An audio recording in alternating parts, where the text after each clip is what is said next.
Good afternoon, ladies and gentlemen, once again. The lady very close to him is Eunice Atuejide. Okay, when I was called to do this thing, I thought, wow, I was in the UK and it was almost like, no, I had to stop everything I was doing and come here because since I left law school, I think this is the first time I am able to speak to people I worked with, I schooled with, I've not seen in ages. I thought it was a really good opportunity. Thank you so much, Dr. Victor, Sotonye, David. Thank you so much for having me come out here today. It's such a huge honor, and congratulations for being able to put up such a beautiful and well-attended event. I envy you. Well done, guys. When I decided to become a lawyer, it was basically because I wanted to prepare myself for new challenges, especially after making babies. I have so many children. So I wanted to be able to protect myself and protect other people from the biases of society and from the unjust practices that we see all across. So I didn't want to be left behind. I wanted to safeguard against the repercussions of engaging with people who wanted to take everything that you possess in the name of doing business, because I was going through so much at that time in my life. I was getting duped, I was losing money, I was getting beaten up by people I loved, and I was being excluded from transactions and deals that I had conceived. So I wanted to become a lawyer so I can protect myself, protect the people I love, and potentially protect other people who will seek me out to do so for them. So I concluded that becoming a lawyer would enable me spot irregularities and more swiftly protect those that I really want to protect, and be able to help clients who would hire me to do same for them. But I soon discovered that being a lawyer is more than that. It is actually a calling. So it's an enormous responsibility, and it's a responsibility most of us lawyers in Nigeria have not yet recognized. We do not know how important being a lawyer is. It's almost as important as being a doctor and saving lives, because it is on us to protect everybody, every institution of Nigeria, and we need to begin to take that responsibility very seriously.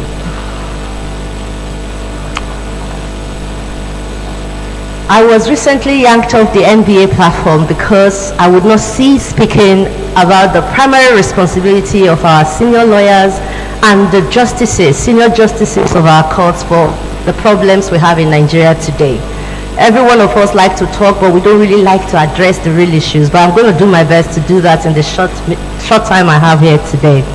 Now, our lawyers, our magistrates, our judges, justices of the higher courts, and a lot of our senior lawyers are often willing to twist our laws, and by so doing, sacrifice justice, equity, fairness, and good conscience on the altar of technicalities. It's just the truth. They sometimes serve us predetermined outcomes influenced by other forces instead of the forces that should influence the results we get from our courts. The time to change that is now, and it is on us young lawyers to do it.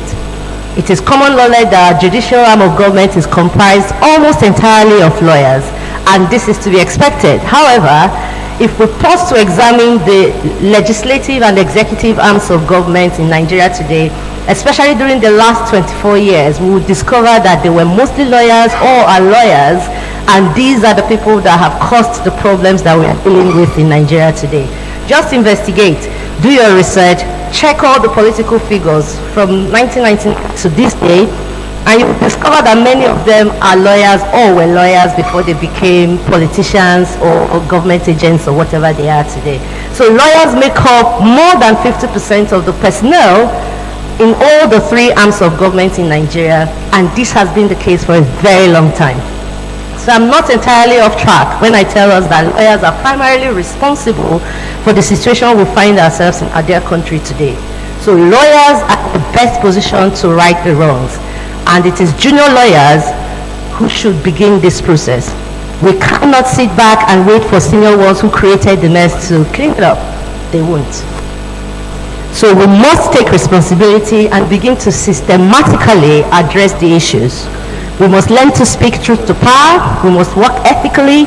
We must tell those that are around us who are getting it wrong to begin to do it right.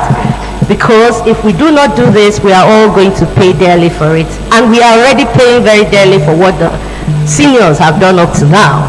So we must do the best we can for the advancement of ourselves and our country. It is a huge challenge. It is a huge challenge to stand up or speak up against our parents, our elders, our mentors, employers, our benefactors, especially when we know that they hold prestigious titles like mom, dad, pastor, imam, doctor, professor, OON, NSN, DSSR, MFR, SAN. It's difficult to stand up to people who are that large to us and speak truth to them, but we have to try. And these are people we also look up to. Yet, many of them have significantly contributed to the creation and perpetuation of Nigeria's dysfunctional leadership and governance system. We hesitate to confront them because if we confront or oppose them, the consequences may be very dire for us and our loved ones. Some of us confide in me daily.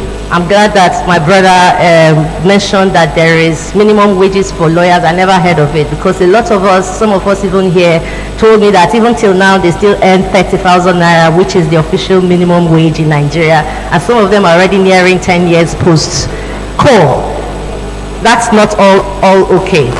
And then let me not deny the fact that some of us are actually very happy to contribute and be part of the, let me say, unfairness and irregularities in our system. There are lots of junior lawyers who are very happy to do the wills and the demands of the senior lawyers who are not necessarily ethical lawyers because of the advantages to them. They get to have conferment that is not due to them as a result of being part of the difficulties. But we do know that a lot of us are definitely able to compete favorably with our seniors. A lot of us went to law schools or other schools or worked in foreign jurisdictions where we have been exposed to systems that actually work technologically and AI, they work for us, and we are able to use these systems to help clients. And we will definitely compete better or even do better than our senior lawyers, but we cannot do anything because we are expected to basically do as we are told, to which I respectfully disagree. I hardly ever do as I'm told. If it's not right, I'm not doing it. So we do not have to continue in this path, because if we continue in this path, we are going to end up in a much bigger trouble than we are. We have the power to change the narratives, and the time to begin to do that is now. Young lawyers must work together to achieve financial independence. Two of our colleagues here and our minister had already told us that money is one of the biggest problems that young lawyers have, but we can solve that problem. I am calling on all the young lawyers in Nigeria that we need to now begin to work together to establish a legal entity which will look out for us and put good money in our pockets, and we can do it. I'm calling on those of us who are not seeking shortcuts, who are not looking for the shortest way to big money or who to swindle. Rather, I'm looking for those who are willing to harness today's and future technologies and innovations to create their own wealth, and people who are content with the earnings that their hard work affords them. My call is to those of us who want to work for their financial and career development, and who are willing to contribute to the new entity that we are going to build, and an entity that will foster ethical behavior and cultural change in our legal sector. We must as young lawyers have means to decline propositions that run counter to our best interest as a people, and then we have to have we have to be able to develop the financial growth and prosperity for all young lawyers. If we do this, we will see that ethical behavior become much more common between lawyers and judicial officers, and over time that culture will spread. I've seen you. That culture will spread into governance sector, because the future leaders of Nigeria are also those of us here today now. So we have the opportunity to shape the future, a better Nigeria that we desire, where our lawyers, our judges and our judicial officers, traditional rulers, public servants, politicians and influential figures who are all amongst us right now will uphold ethical standards and do things for the best interest of people. Many of us who attended Nigerian Law School during the 2015 time remember what we did then. We actually worked in the 6 campuses.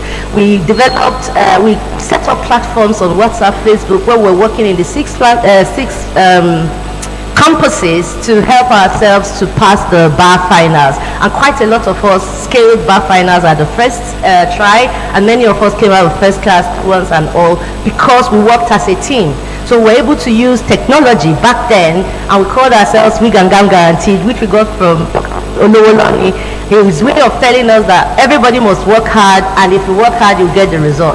We had fun, but we worked also, and a lot of us came out of law school at the first instance, and with very, very good grades. So we can replicate that system by implementing technology for our financial welfare as young lawyers.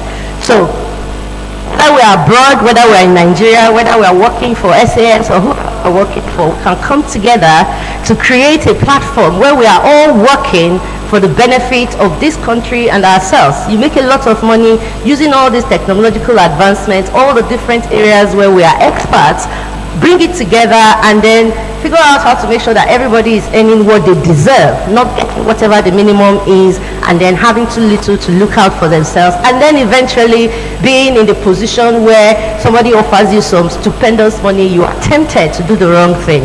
We can begin to change all that by working together as young lawyers, taking care of each other's finances, not as charity, but as, okay, this is my expertise, this is what I'm able to do. We come in, we find you what to do, we pay you for what you are doing, and you're able to look after yourself and your family or loved ones.